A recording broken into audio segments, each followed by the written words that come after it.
만나 뵙게 돼서 반갑습니다. 비 오는데 여기까지 오시느라고 수고 많으셨습니다. 지난 주간에 이런 일이 있었습니다. 한 2주 전에 우리 교회 어떤 집사님이 전화가 왔어요.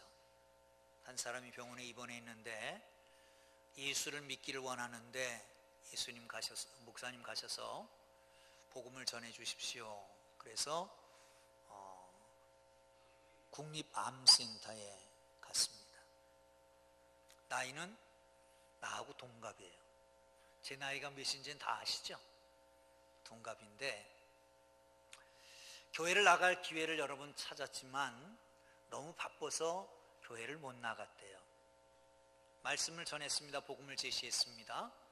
아주 스폰지같이 말씀을 제대로 다 받아들였고, 그리고 복음을 제시하고, 그리고 함께 영접 기도를 했습니다. 그리고 일주일이 지났는데 미국에서 그분의 동생이 왔다고 그러면서 저를 뵙자고 그래요. 그래서 만나서 대화를 하고 그러다가 세례 얘기가 나오더라고요.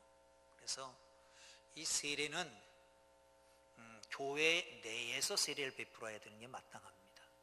왜냐하면 이 세례를 베풀므로 죽음과 삶의 동시사건이 세례인데, 세례를 베풀므로 말미암아서 옛사람은 죽고 새사람이 탄생하는 거예요. 거듭나는 체험입니다. 그것을 온 교회에 알리고 교회 공동체의 일원이 되는 겁니다. 그렇기 때문에 온 교회에다가 함께 세례를 받고, 그리고 함께 세례를 축하하고 그래야 됩니다. 한 형제를 받아들이는 거니까요.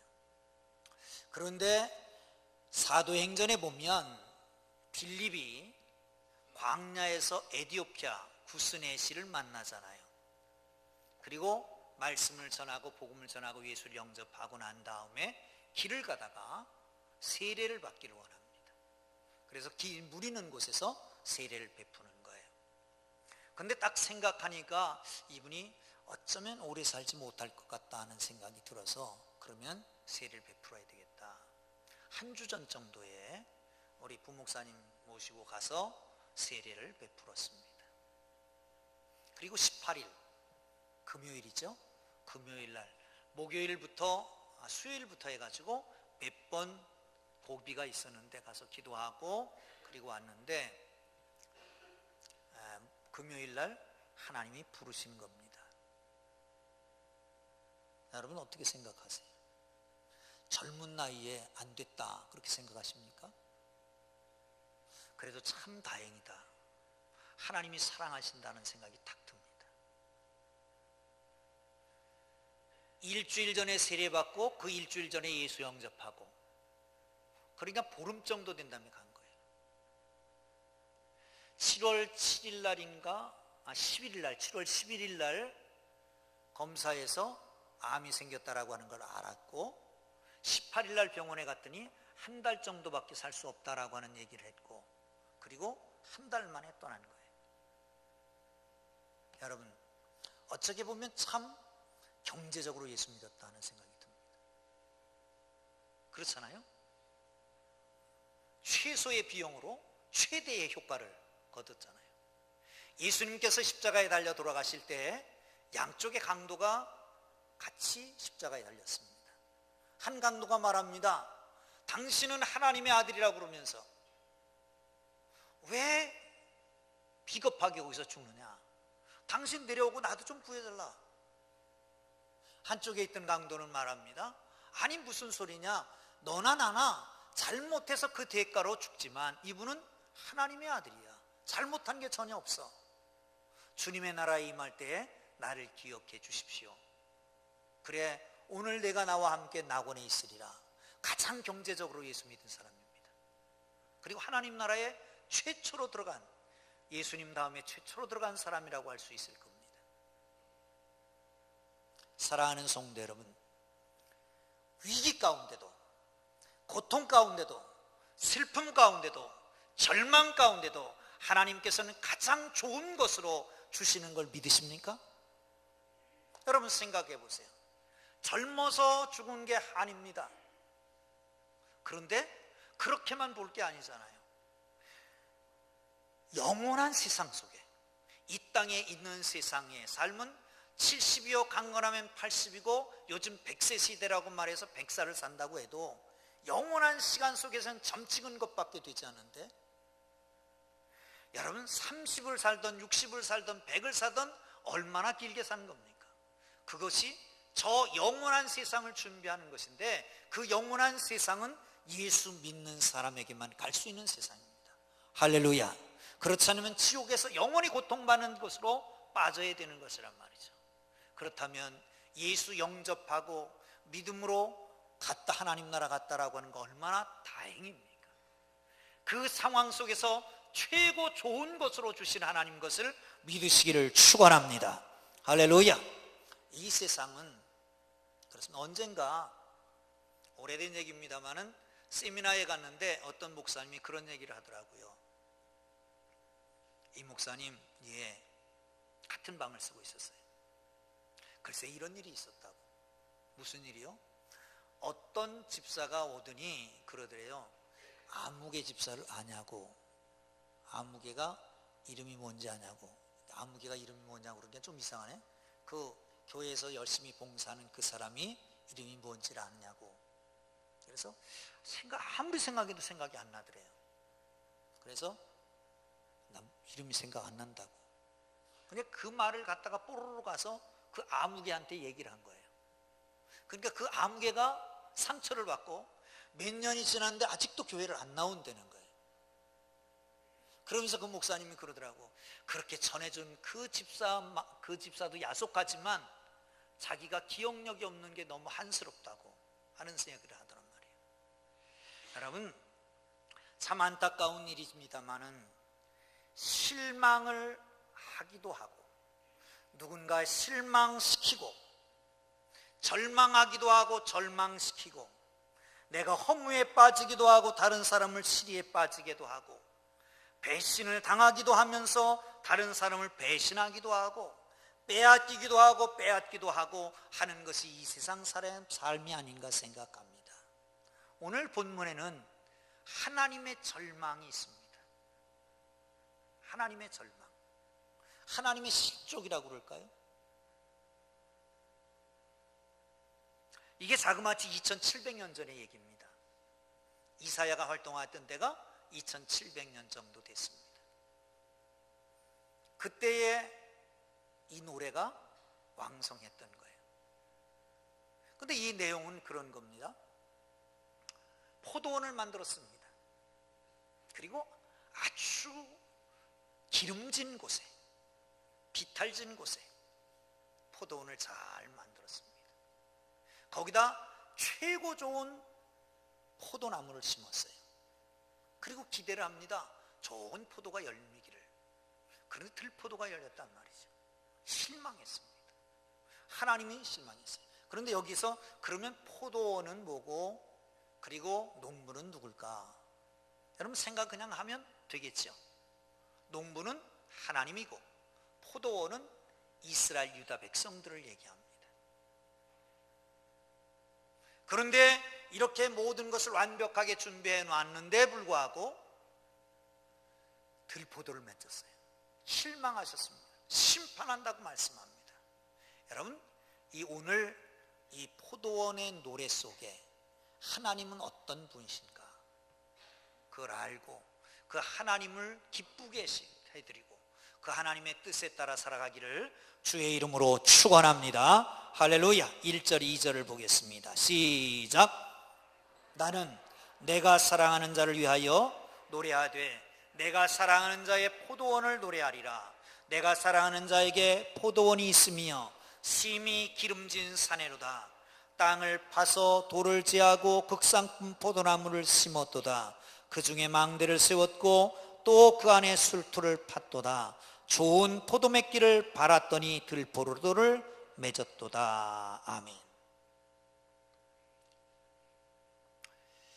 어떤 사람이 기름진 산에 포도원을 만들었습니다.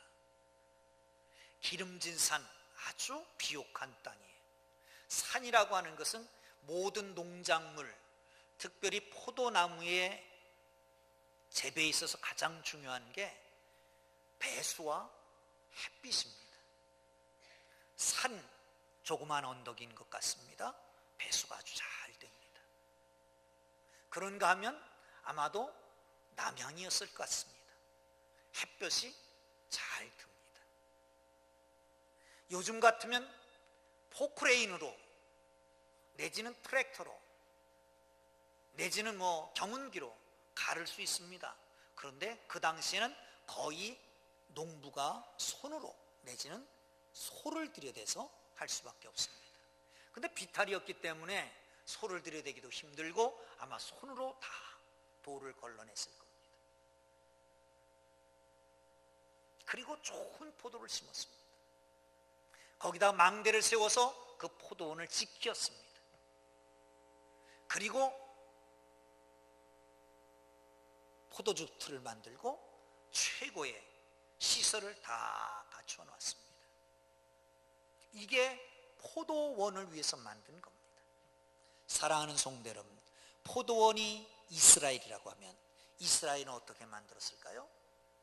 애굽의 종되었던 그들을 끌어내서 가장 비옥한 땅, 젖과 꿀이 흐르는 땅, 가나안 땅에 그들을 데려다 놓고 그곳에서 살기를 원했습니다. 율법을 주셨습니다. 말씀을 주셨습니다. 말씀대로 살라고 그들에게 말씀을 했습니다. 모든 것을 완벽하게 준비해 놨습니다. 그런데 들포도를 만드는 겁니다. 야고보서 1장 17절에 보면 각양 좋은 은사와 온전한 선물이 다 위로부터 빛들의 아버지께로부터 내려왔다라고 말씀합니다. 사랑하는 성도 여러분, 그렇습니다. 온갖 좋은 것들은 다 하나님께서 주시는 줄 믿으시기를 축원합니다. 생명도 하나님께서 주셨습니다. 물도 공기도 하나님이 주십니다. 하늘도 하나님이 주십니다. 숨 쉴 수 있게 하십니다. 사랑하는 사람들을 주셨습니다. 모두가 선물로 주셨습니다. 좋은 교회를 주셨고요, 좋은 성도를 주셨습니다. 할렐루야. 좋은 목사도 주셨습니다. 제가 크게는 말할 수 없습니다. 캥기니까.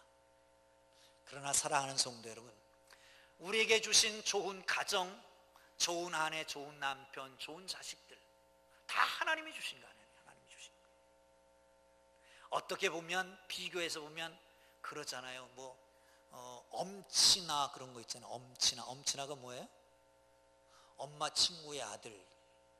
엄마 친구의 아들은 다 완벽하대요. 공부도 잘하고 잘생겼고 어쩌고 저쩌고. 비교할 거 없습니다. 내게 주신 것, 하나님이 내게 꼭 맞게 제일 좋은 것으로 주신 걸 믿으시기를 축원합니다. 여러분, 하나님이 세상을 창조하셨습니다. 사람을 몇째 날 창조하셨을까요? 만물의 영장인데 제일 먼저 만들어야 되잖아요. 근데 왜 제일 마지막 날 만드셨을까요? 6일 동안 다 만들어 놓고 맨 마지막에 사람을 만든 이유는 왜 그럴까요? 완벽하게 다 준비해 놓고 그리고 사람을 만들어야지. 미리 만들어 놓으면 살기가 힘들었을 겁니다. 그러니까 맨 마지막에 만드신 거예요. 사랑하는 성도 여러분, 그렇습니다. 우리에게 있는 모든 상황, 모든 것들은 하나님이 다 좋은 것으로 주신 걸 믿으시기를 축원합니다. 때에 따라서는 우연한 사건이 생깁니다. 좋건 좋지 않건 대수롭지 않은 것들도 올 수 있습니다. 그러나 하나님은 넓게 거시적인 안목으로 우리 인생 전체를 보고 우리가 그런 상황을 주시는 겁니다. 그것이 가장 좋은 것이기 때문에. 그래서 합력하여 선을 이루시는 것을 믿으시기를 축원합니다. 아멘. 그런데 합력하여 선을 이루는 아무나 주는 게 아닙니다. 하나님의 사람, 하나님을 사랑하는 자, 곧 그 뜻대로 부르심을 입은 자, 그들에게만 모든 것이 합력하여 선을 이루는 것을 믿으시기를 축원합니다. 할렐루야. 할렐루야. 우리는 어떤 일이 발생하면 그 사건 속에서 혼란을 가져옵니다. 이게 왜 내게 왔을까? 고민을 합니다. 전혀 내 형편하고 맞지 않고 지금 내게는 안 좋은 것이기 때문일 수 있습니다. 사랑하는 성도 여러분, 그러나 앞면만 보고 뒷면을 보지 못한 것입니다. 그러기에 퓨리탄들, 청교도들은 시련 역경은 축복의 전주곡이다 이렇게 말합니다. 여러분 카펫을 보셨습니까? 아름다운 카펫의 뒤를 보십시오. 뒤는 형편없습니다. 무늬도 없고 그냥 실밥도 드러나와 있고 그렇잖아요. 그런데 뒤를 돌려놓으면 아주 아름다운 카펫이 되지 않습니까? 우리는 지금 뒤집어 있는 것일 수도 있습니다. 언젠가 하나님이 뒤집으실 겁니다. 지금은 안 보일 수 있습니다. 그러나 언젠가는 우리가 알게 될 것입니다. 그때는 모든 것이 합력하여 선을 이루는 것을 알고 가장 좋은 것이었다라고 하는 것을 알게 될 것을 믿으시기를 축원합니다. 그러므로 그 믿음 가지고 지금 미리 보세요. 믿음이라고 하는 것은 바라는 것들의 실상, 보지 못하는 것들의 증거. 지금 보이지 않지만 보이는 것 같이, 지금 이루어지지 않았지만 이루어진 것 같이 믿음으로 보는 거예요. 지금은 이런 모습이지만 언젠가는 뒤집어지면 아름다운 형형색색의 카펫이 됩니다. 지금 어렵지만 언젠가는 겪고 나가면 형통한 길이 열린다는 것이죠. 하나님은 가장 좋은 것으로 우리에게 주시는 걸 믿으시기를 축원합니다. 할렐루야. 그런데요, 거기에 대한 기대가 있습니다. 그런데 기대가 어긋날 때는 심판도 하시는 걸 알아야 합니다. 한번 보시죠. 5절 6절입니다. 시작. 이제 내가 내 포도원에 어떻게 행할지를 너에게 이르리라. 내가 그 울타리를 걷어 먹힘을 당하게 하며 그 담을 헐어 짓밟히게 할 것이요 내가 그것을 황폐하게 하리니 다시는 가지를 자름이나 북을 돋우지 못하여 찔레와 가시가 날 것이며 내가 또 구름에게 명하여 그 위에 비를 내리지 못하게 하리라 하셨으니 아멘. 좋은 조건을 만들고 좋은 포도를 심었는데 그런데 기대에 미치지 못합니다. 그런데 심판을 하신다는 거예요. 울타리나 담은 짐승이나 다른 사람이 들어오지 못하게 하기 위해서 만든 겁니다. 그런데 울타리를 헐어버리고 담을 짓밟아버리고 황폐하게 돼서 다시는 가지치기 해줄 필요도 없고 다시는 북 돋아줄 수도 없다는, 북 돋는다라고 하는 건 농사 짓는 분은 압니다. 흙이 흘러내리면 호미로 아니면 연장으로 이렇게 흙을 덮어주는 겁니다. 근데 그럴 필요도 없다는 거예요. 왜? 다 황폐하게 됐기 때문에. 거기다가 비도 내리지 않는다고 말합니다. 하나님께서는 이스라엘 백성들에게 젖과 꿀이 흐르는 땅을 주시면서 말씀합니다. 그 땅은 저 애굽에 있던 땅과 같지 못하다. 그 땅에서는 발로 비비적하면 물이 들어갔지만 거기는 하늘만 바라보아야 된다. 비를 내리고 때를 따라서 이른 비와 늦은 비를 내리고 이슬을 내려야 거기에 농토에 농사질 수 있다는 거죠. 그런데 구름에 명령해서 비를 내리지 않게 한다는 거예요. 완전히 초토화시킨다는 겁니다. 박살내겠다는 말입니다. 사랑하는 성도 여러분, 여호와를 사랑한다고 하면서 섬긴다고 하면서 주의 뜻대로 살아가지 않으니까 그렇게 한다라고 말씀하고 있습니다. 여러분, 사랑했던 사람에게 배신당하면 더욱 분노가 치밉니다. 믿었던 사람이 등을 돌리면 얼마나 마음이 아픕니까? 정말 정성을 쏟았던 사람이 모른다고 할 때 얼마나 고통스럽습니까? 정말 사랑했던 그 사람들이 등을 돌리고 기대치에 미치지 못할 때에 분노같이 솟아서 박살을 내겠다는 거예요. 전부 틀어놓겠다는 거예요. 사랑하는 성도 여러분, 종종 우리는 이러쿵저러쿵 핑계를 댑니다. 변명을 합니다. 사실 농사 짓는 데 있어서는 환경이 중요합니다. 비가 와야지 되고, 그리고 주위의 환경도 무시하지 못합니다. 여건과 정비를 할 수 있습니다. 하지만 종자의 문제는 다릅니다. 좋은 포도를 심었는데 들포도를 맞는 거예요. 들포도라고 하는 것은 뭐냐면 우리나라 머루 같습니다. 근데 우리나라 머루와 그 나라의 들포도의 차이점은 뭐냐? 우리나라의 머루는 익으면 먹을 수 있지만, 아주 맛있지만, 요즘 머루 포도도 있어서 좋잖아요. 그런데 그 나라의 머루는, 들포도는 익어도 못 먹는 거예요. 시고 떫고, 그래서 못 먹는 거예요. 종자가 완전히 다른 거예요. 부부싸움을 하면서 어떤 분이 그런 얘기합니다. 내가 본래는 착한 사람인데 너하고 살면서 이렇게 됐어. 맞아요, 틀려요? 좋은 사람은요, 누구와 살아도 좋은 사람이에요. 나쁜 사람은 어떤 환경에 처도 나쁜 사람이 되는 거지. 뭐 환경이 그렇게 만드는 건 줄 압니까? 종자가 그렇지. 죄송합니다.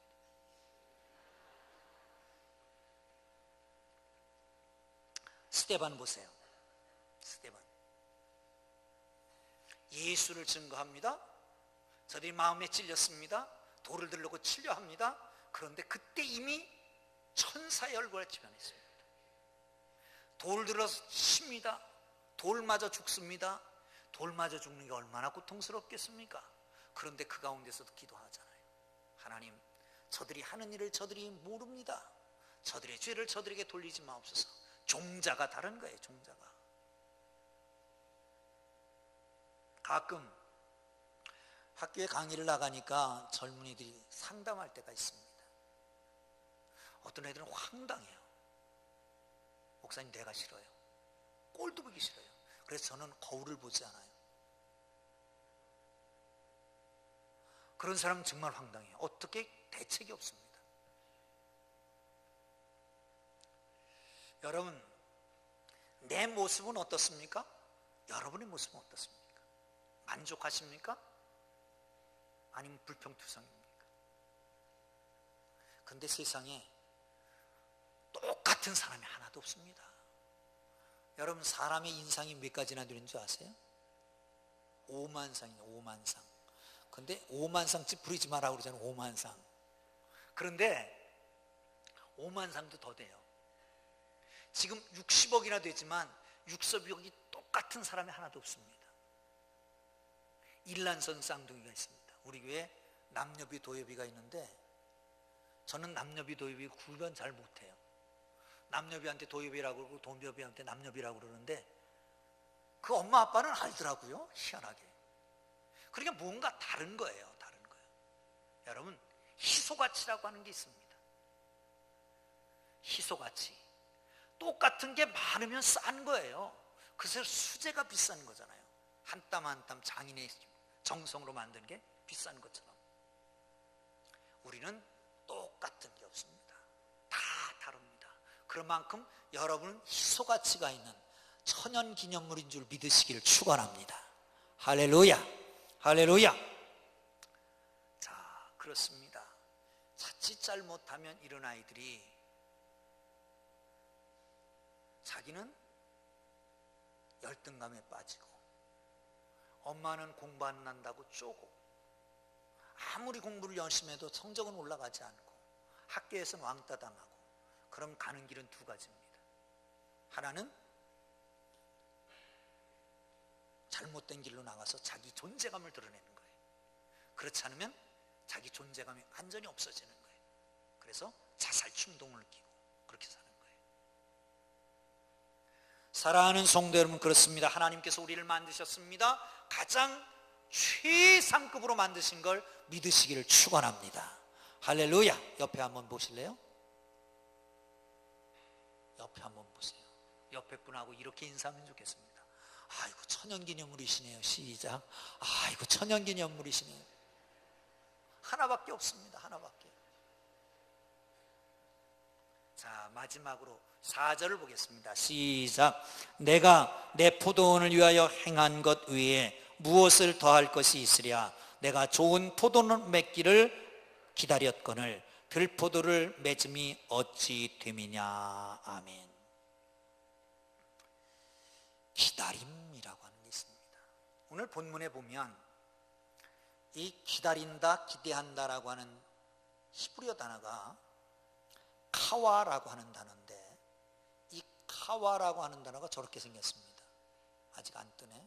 저렇게 생겼습니다. 근데 기다린다, 기대한다 라고 하는 뜻입니다. 3번이나 나왔습니다.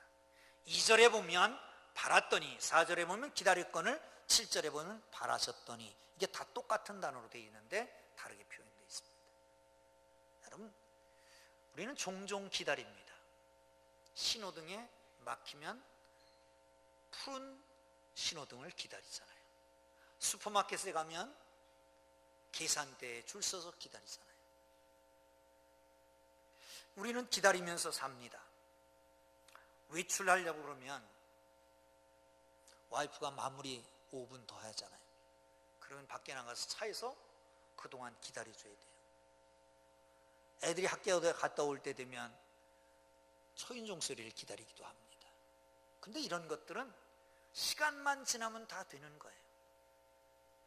근데 기다림도 지 다른 게 있습니다. 뭐냐? 기대하면서 기다리는 거예요. 아내가 출산하려고 분만실에 들어갔습니다. 밖에서 남편을 기다리면 그냥 시간이 지나면 게 아니잖아요. 기대. 그러면서 기다리는 거예요. 아이들이 요즘 이제 수시를 쓰게 되는데, 수시 대학원서를 수시 입학원서를 내놓고 그리고 기다리는 기다림이 있잖아요. 이거는 기대함과 기다림입니다. 우리 주님께서는 모든 것을 완벽하게 준비해 놓고 그리고 열매를 기다리시는 거예요. 우리가 예수를 영접하는 순간 우리 속에 성령을 불어넣으시고 그리고 성령의 열매를 기다리시는 거예요. 인격이 바꿔지기를 기다리시는 거예요. 삶이 바뀌어지기를 기다리시는 거예요. 그런데 우리는 종종 핑계를 댑니다. 억울하다, 가난 때문에, 질병 때문에, 분해서, 억울해서, 누구 때문에, 무엇 때문이라고 자꾸 불평불만을 합니다. 주님께서 이렇게 말합니다. 4절 한번 볼까요? 4절 시작. 성경을 보시고 시작. 내가 내 포도원을 위하여 행한 것 위에 무엇을 더할 것이 있으랴. 거기까지 다시. 내가 포도원을 위해서 내가 행한 것 위에 무엇을 더할 것이 있느냐? 무엇을 더할 것이 있느냐? 여러분, 하나님이 사람으로 성장시키기 위해서 우리에게 모든 것을 넉넉하게 부어주신 것을 믿으시기를 축원합니다. 불평불만하면 이렇게 말합니다. 내가 너에게 더 뭘 더 해주겠느냐? 내가 해준 것 위에 더 줘야 될 게 있느냐? 그러면서 기대하는 건 뭐예요? 좋은 포도예요. 좋은 포도. 언간샘심, 학수고대하며 기다리는 게 있습니다. 좋은 포도. 극상품 포도. 알이 굵고 과즙이 달고 그리고 과즙이 많은, 보기에도 좋은 포도를 기대하고 있습니다. 그런데 들포도, 딱딱하고 시고 먹지 못할 포도, 그걸 맺었다는 거예요. 우리에게서 아름다운 성령의 열매를 기대하고 있습니다. 사랑과 희락과 화평과 오래 참음과 자비와 양선과 충성과 온유와 절제 같은 열매를 기다립니다. 사랑하기까지는 미워하고 기뻐하기커녕 날마다 슬퍼하고 괴로워하고 평안하기커녕 날마다 속이 두근두근하고 온유하기커녕 싸납고 양선을 베풀기커녕 다른 사람에게 악을 베풀고 악명 높은 인간이 되고 절제하기커녕 그냥 저질러 놓고 보고. 사랑하는 성도름, 주님께서 기대하시는 바가 있습니다. 주님의 기대를 채워가기를 주의 이름으로 축원합니다. 좋은 포도, 좋은 열매를 맺히는 하나님의 사람들 되기를 주님 이름으로 축원합니다. 할렐루야. 여러분, 양적인 걸 원하는 게 아닙니다. 질적인 걸 원합니다. 많은 걸 원하는 게 아니라 질적인 걸 원합니다. 좋은 포도 맺기를 원하는데 들포도를 맺었다라고 하는 거지요. 오늘 본문은 공의와 정의에 대한 문제입니다. 정의 구현, 공의 실현, 이스라엘 백성들이 가나안 땅에 들어가서 해야 될 일입니다. 하나님의 백성들이 그렇게 살아야 될 것입니다. 7절을 한번 보시죠. 7절 시작. 무릇 만군의 여호와의 포도원은 이스라엘 족속이요 그가 기뻐하시는 나무는 유다 사람이라. 그들에게 정의를 바라셨더니 도리어 포악이요 그들에게 공의를 바라셨더니 도리어 부르짖습니다. 보세요. 정의를 바라셨는데 도리어 포악이었다. 공의를 바라셨는데 도리어 가난한 사람들의 부르짖음이었다. 하나님께서는 이스라엘 백성들을 만드시고 부르시고 구속하신 다음에 율법을 주십니다. 그리고 지키라는 거예요. 율법을 뭉뚱그리면 10계명으로 추려집니다. 하나님을 사랑하고 이웃을 사랑하라는 거죠. 모든 열매를 압축하면 사랑의 열매로 압축할 수가 있습니다. 사랑하면 모든 죄도 덮고 사랑하면 모든 열매도 완성하는 것이기 때문입니다. 사랑하는 성도 여러분, 진정으로 주님을 사랑하고 이웃을 사랑하기를 주의 이름으로 축원합니다. 거짓 사랑하면 안 됩니다. 거짓으로 공의를 베푸니까 문제입니다. 입으로는 공의 정의라고 그러면서 속은 불의가 가득하면 안 되잖아요. 사랑한다고 그러면서 미워하면 안 되잖아요. 프랑스 파리의 앵발리드 성당에 나폴레옹 무덤이 있습니다. 그리고 그 성당 한가운데 저렇게 저 가운데 저게 나폴레옹의 유골이 담겨 있는 것입니다. 1821년 세인트 헬레나 섬에서 죽어서 거기 매장되어 있다가 20년 만에 유해를 프랑스로 가져오면서 이 화장을 해서 재를 갖다가 저기다가 보관해 놨답니다. 그런데 그 대리석관에 이르는 입구에 이런 글이 써 있습니다. 저런 글입니다. 나는 나의 유골이 세이느 강변, 내가 그토록 사랑했던 프랑스 국민의 한가운데 안식을 취하기를 원하노라. 여러분, 나폴레옹이 그토록 사랑했던 프랑스 국민? 맞을까요? 틀릴까요? 프랑스 사람들은 다 속고 있을지 모릅니다. 그러나 역사를 보면 그렇지 않습니다. 그의 야망을 위해서 수없는 청년들을 죽였습니다. 남이 귀한 집 자식들을 모스크바로 데리고 가서 얼어 죽게 만든 사람이 수없습니다. 그리고 이처럼 그의 정복욕을 위해서 수많은 생명을 죽이고 승리의 영광은 자기 가족들이 누렸습니다. 자기 동생들, 아들들, 그리고 사위들, 그리고 누이의 남편들, 그들이 다 정복한 땅의 왕을 삼았습니다. 그리고 프랑스 국민들에게 말합니다. 나는 그토록 국민을 사랑한다고. 그래서 유언과 함께 무덤에 그렇게 크게 써놨습니다.